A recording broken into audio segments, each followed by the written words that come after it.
Mhm. Yeah. Mhm. Okay. Okay. Um, Hello, everyone. Today we will be having a host, a guest, and me as a host, Elena, and this is a guest, Shiv Mathur. He is practicing meditation, teaching meditation. So I will be asking a few questions, probably as part of most people would have, and hopefully we'll get some guidance as well.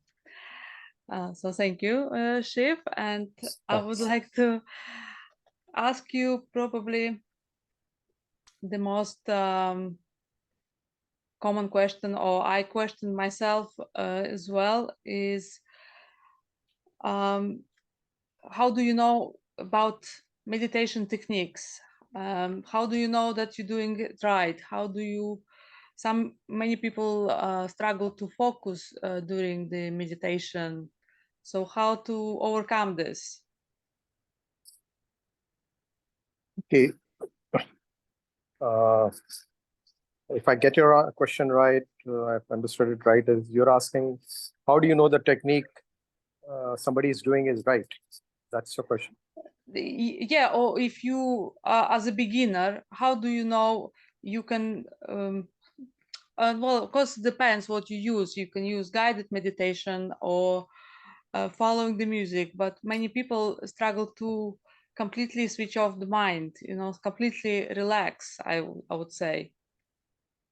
Yeah, so I think there are many approaches. I just happen to unknowingly, unintentionally fell into this approach, which I was unknowingly following it. So it was very unintentional that I landed up, and it's not that I was aware what I'm doing. I was not meditating, but I was doing some process, which I'll explain later in the discussion, which led me to that state of mind which people are trying to achieve.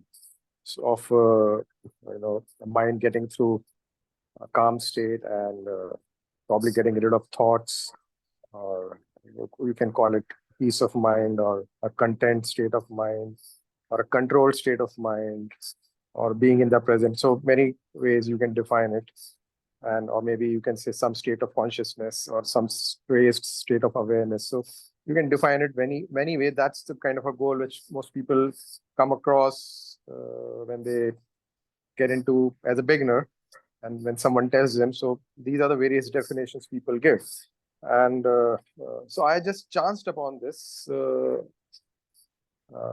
I was a beginner. Actually, I was beginner in a spiritual path, in my understanding.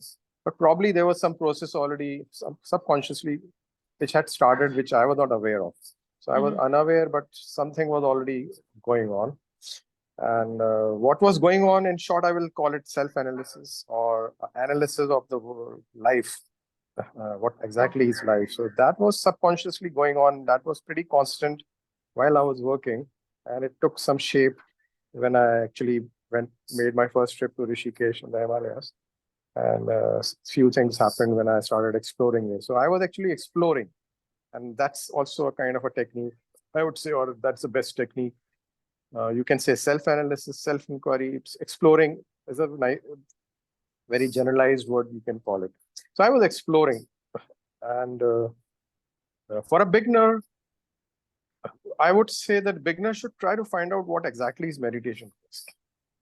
So if a beginner doesn't make an effort to find what meditation is, then the beginner will only get stuck to what the beginner has come across. Maybe a beginner meets some meditation teacher or yoga teacher within uh, his or her limited area of connections, or whatever I'll call it, some spiritual connections. And within those limited areas, if that person comes across few definitions or few ideas about meditation, they should logically understand the definition of meditation rather than going by the beliefs or what the whole world is doing. Because there is uh, a lot of many misconceptions, or too many commercialized terms. I would say commercialized because everybody is trying to sell meditation, and meditation has become a billion-dollar industry. So there are too many coaches, certified coaches, and this and that. So you just don't know, in the ocean of commercialized preachers, where is the right one? So Yeah. how do you? So you should actually analyze. If somebody tells you that this is a technique or that is a technique, or this is how the meditation will happen.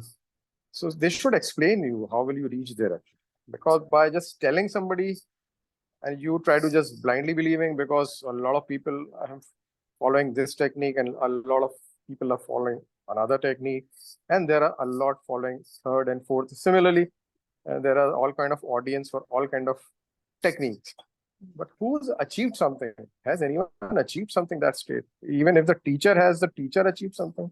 A teacher who's giving guided meditation, has the teacher achieved some state of mind to that? What have they achieved? That should be explained in the very first thing, I would say. And then you should, till the time you're not convinced that this is the right path, don't just blindly follow it. That's what I'll say. And also, if you decide on something, some technique or some kind of method, then be sincerely trying to analyze while you're practicing it, that what's happening. Or just trying to be there that everybody is doing it, so I'm also doing it. And after maybe a year or two, they realize nothing has happened. So you would say so everyone have to how I understand, everyone have to find their own path. What is working for them? You would say is probably not the same meditations for everyone. Is that correct? Or what is your definition for the meditation? My definition is meditation has two steps. Okay. First step is to control your mind. And I think this is the biggest biggest problem for most people. Yeah, but what people start doing is the second step. What they are pretending, or I won't say pretending, but the pose in which they sit and with eyes closed is actually the second step, which is supposed to be done when you control your mind. Then once you have controlled your mind is focused. When your mind is focused, then you can focus on something. So what would you say? What is it any right way or wrong way do meditation with the open eyes or closed? Or what? So one has to understand the two stages of meditation, which is my understanding. The two stages is when you reach controlled mind, then you will be able to focus. When you focus, then you do meditation. Then you sit in that pose, and then you want to maybe you have some question in your mind, and you focus on that question, and you start focusing on that question. Just think about that and try to find the answer. So with constant focus on that will probably lead to the answer. That's the purpose of meditation. And now very higher purposes is to achieve samadhi, to forget your body, to achieve connect with God, or maybe see God or feel God. Those are higher goals of actual meditation. But before starting that, you have to reach control of mind. That's the first phase. Now, how you reach there that's a process, and that's called sadhana or practice. And there you are cleaning your mind, purifying your mind, so that it is cleaned up. The vessel is clean, so that now you can now you can cook without cleaning the vessel. And if you trying to sit in that pose where you actually meditate, it cannot meditate, because your mind is not being able to focus. No technique can actually focus it. Techniques are only a temporary relief. It's like a small tablet which will make you feel good for. You can eat some great food, you'll feel good. You can watch a nice movie, you'll feel good. So you can feel good. You have a crush on someone, you feel good. You have infatuation, you feel good. You can feel good in many ways in life. And so when you feel good by sitting for 30 minutes, 20 minutes, you may feel good and you say, I actually meditated, but you actually did not meditate. You were only getting a feel of how you feel good. So what is to be done is you have to clean the vessel, clean the mind, and rinse it and sparkle it. So for that, there is a process, there is a method. Now, method is you have to really understand how the mind works. This will now start sounding a little complicated. So if you feel it's complicated, let me know, because it is initially very complicated. It sounds very complicated. So how long did it take your journey to? How long this process takes for you personally? It was a bit while. Yeah, actually, this was like a fluke for me. It was like a fluke. I got it through a fluke, and then I did a reverse engineering to understand that how this happens. So I was doing, as I mentioned, I was doing exploring about life. I was doing a lot of right questioning, self-analysis, but I didn't know that I was doing self-analysis. I was just simply, while returning from the office, I'm observing people on the street. How do they live? What is this guy doing? How is he sitting? And or does this guy is doing this? And he looks more happy, and the guy in the car doesn't look happy, or like these kind of things. I used to keep observing, a lot of observation, and then questioning and getting answers. And so the best thing is when you are doing a really serious introspection, observation, you ask yourself, you get all the right answers. I can give those exercises to people, and I do it in my class. I ask them questions, and they all give the same answer. But unfortunately, we don't do this self-inquiry, so we don't question ourselves. And when we don't do the right questioning, we are, looking for dependence on somebody, that somebody else will tell us. I don't know, but we all know everything actually, and we don't question ourselves. That's another paradox. So when you do this self-inquiry, which is observation and then introspection and then analysis and then understanding and then bringing that change of perception into your life. So this is not the fact. This is the fact. So what I thought was, like, my parents told me that be smart, be selfish, but that's not true. If I am selfish, it will give me negative thoughts. I'll be always calculating. So then my mind is always overworking unnecessarily for selfish, materialistic desires. So, right. So what happened is, when I went to the Himalayas in 2015 for the first time, I had a calling, and I went to this cave, and that's where my mind went blank. In that cave, very powerful. This Baba was there, who passed away in 1974, but that cave has a very huge, it's a powerhouse of energy. So I was totally transformed mentally, and I was in a state of bliss. It happened twice on the same day, and I was totally changed after that, and my mind had actually become blank. So then, being a science background person, I'm an electrical engineer, so I started scientifically analyzing that also. How did this happen? And you won't believe, I got all the answers. I understood the whole process, how it happened. And I could write down the process, and I started teaching that. In 2018, I went to Budapest. I took 2 workshops. They were really successful. And so it continued for the next 2 years. And the feedbacks were good. And I really understood the crux of how the mind can be reconditioned. And so it's like a puzzle. I could solve a puzzle. So it would sound very different. Was a bit scary when your mind went blank. No, wasn't you? Initially, it was not, but when I went back to Mumbai after my 2 weeks of stay in Rishikesh, after some days, I started feeling, I could feel that a thought is triggering in my mind. And it's just about to trigger, and a sword comes and chops it off, or a blade comes and it really cuts it off. That kind of feeling was coming. And after a few days, suddenly I felt, oh, what the hell? Why is I not getting thought? What is this? Why I'm blank? And not that if I'm doing something, that thought will be there, but nothing else. And if I'm not doing anything, nothing else, no thoughts. So this was at a few times I felt a little weird that what the hell is happening. So it was quite a sudden change actually.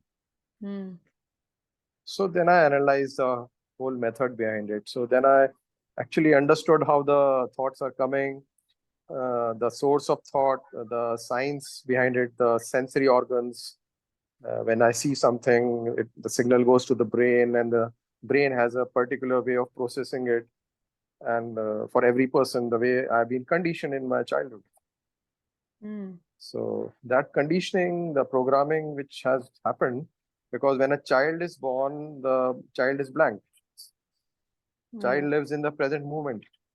And as the conditioning happens, the perceptions are created, or like habits or patterns are embedded on the brain. And those patterns are the ones which control the way your brain processes all the signals through your sensory organs.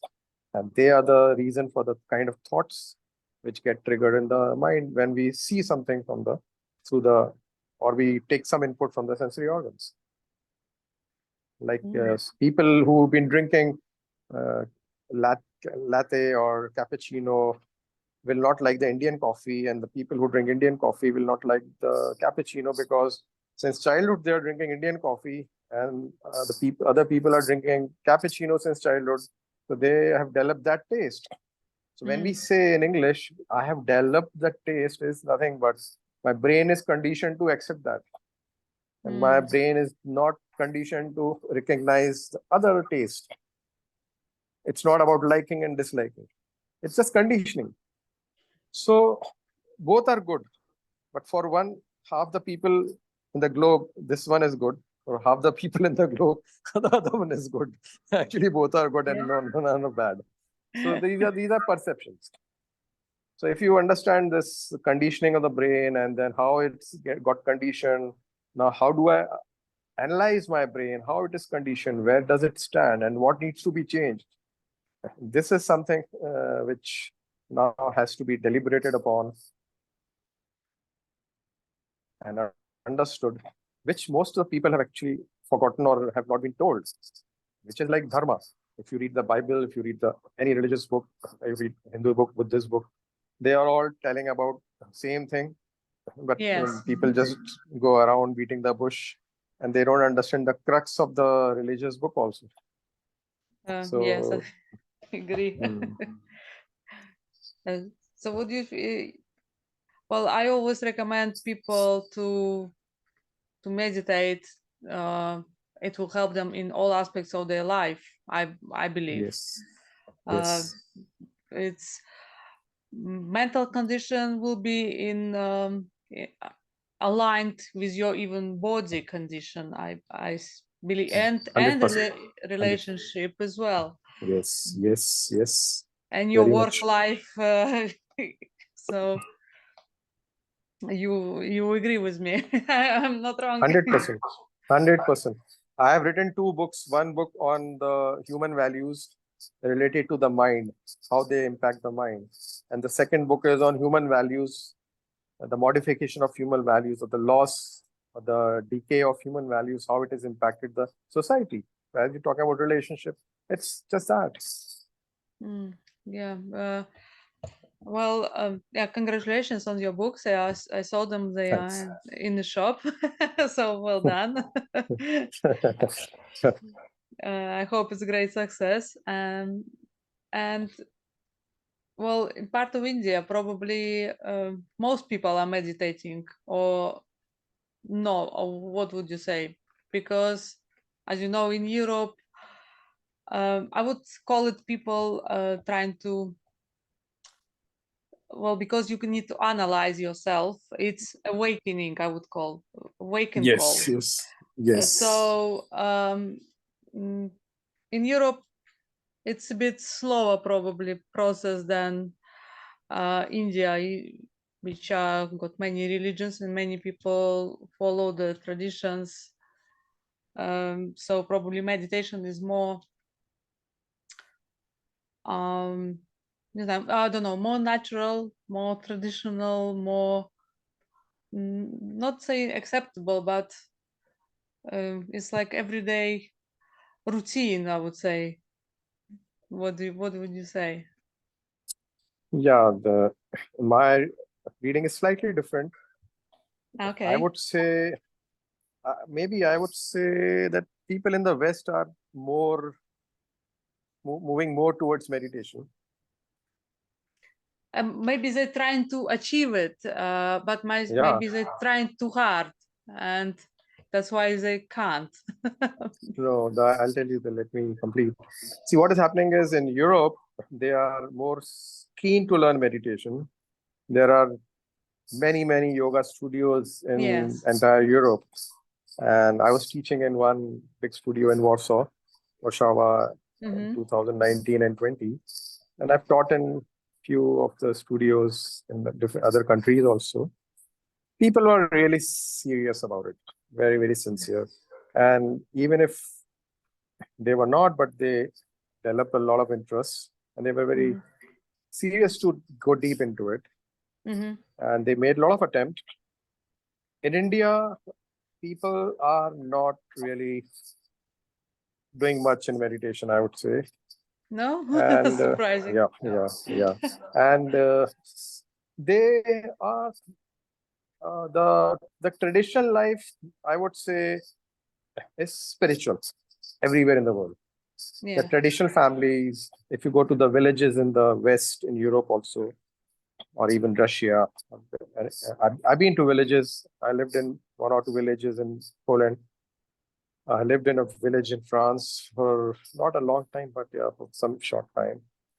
And my analysis is the traditional life worldwide is a little spiritual because it is traditional, and the traditional culture is kind of built around the human values. So naturally, they tend to be living a spiritual, having a better understanding of relationships, families. Yes. Unknowingly, probably, because that's the way people live. And same is the case in India to a large extent. But now, nowhere in the world, people really are so keen to get into meditation. I would say West is more, India still not. But there are better teachers in India, probably knowers of meditation, who really understand meditation better, who can convey this knowledge to the seekers in both West and East. But West doesn't have, West has commercialized this a lot. Without really understanding, they have, like Americans. Americans are very good in creating certificates and, patents. So they'll quickly like to patent it, certify it, and create coaches and courses. Yeah. They quickly build an empire, commercial empire around that. So that actually derails the real knowledge which gets hidden. And that's something which I found missing in the West. And I found that only good thing was that people were really seeking. A lot of them come to India, but they go back without really learning the actual one. So my whole initiative was, or my desire was to leave my job, corporate job, and get into teaching, which was really became like a mission for me. But though I'm not teaching now, I was teaching there in Europe, but in India I don't teach. Frankly, I don't teach. Oh, because I have this perception, because many of the spiritual teachers that I'm following, I'm learning from, they from even Russia or different countries, and they are traveling to India to ashram I to know, get I know. to get the guidance, to get as well knowledge in spirituality. That's why I had this, perception of. But Yeah, they do it, but they do it for, frankly, I would say they do a lot for the commercial benefits. okay, To develop that as a profession, and coming to India gives them some extra ace up their sleeve, like the people say, oh, he's gone to India, he's met some guru, he's been in the ashram. But ashrams are also pretty much fake, but definitely because there are many ashrams, and if there is a real nice guru in the ashram, probably he will give you some teaching, but he will not really run courses to that extent. So it's a bit complicated. It's not, this whole disorganized sector is very complicated, and it's happening very randomly without any control over it. so what is your plans? You going to Himalayas to continue your spiritual journey? Yes, I am working on detachment, more on detachment. I'm working on totally disconnecting from the world, mental renunciation to perfection, where my aim is to experience samadhi. My aim is to, like meditation, if you see a Patanjali Yoga Sutra, Patanjali sage had this famous book is there of yoga, which has got 8 limbs, ashtangs, and the 7th stage is meditation. And the eighth Yes. stage, the final stage, they say is samadhi. Samadhi is basically going completely inside and not being impacted by anything external, 100%. And then you can dissolve in the consciousness and be in a very different state of all the permanent state of bliss. And you can leave your body at will. So Did this is something which you managed to do that? Oh, that was my next question. Did you manage I to did leave have. the body? I did have few experiences Mm, in the last couple of years, but they've been not consistent. mm, And I had few experiences of divine bliss, but they mm. were very short-lived in few places in the Himalayas. So I want to see whether can one be in that state all the time? How can you reach there? So Oh, I have this kind of target now, because a lot of time people go without target, and they don't know what they're going to achieve. But now mm, it's because last couple of years my target was on detachment, and mm, somehow it has been coming and going, but it's improving. And that's how, if you're 100% detached, your mind becomes 100% free, and then you can feel that happiness. mm, You will not be disturbed by anything in the world. mm. But there are some things in this world which can still disturb you. How Yes. to overcome all the hurdles? How to overcome? How to be sure that you overcome all the hurdles and nothing will now bother you? That's the question.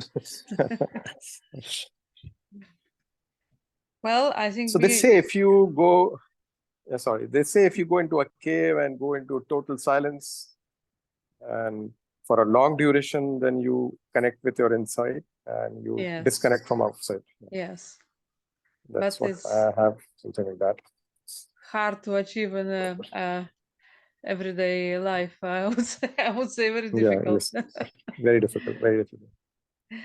Okay, I think we're running out of time. I Mhm. will thank you very much for this discussion. It was very interesting. I found out learn a lot for myself personally, Yeah. and I will wait to hear from you. Maybe from Himalayas, or maybe you'll be back.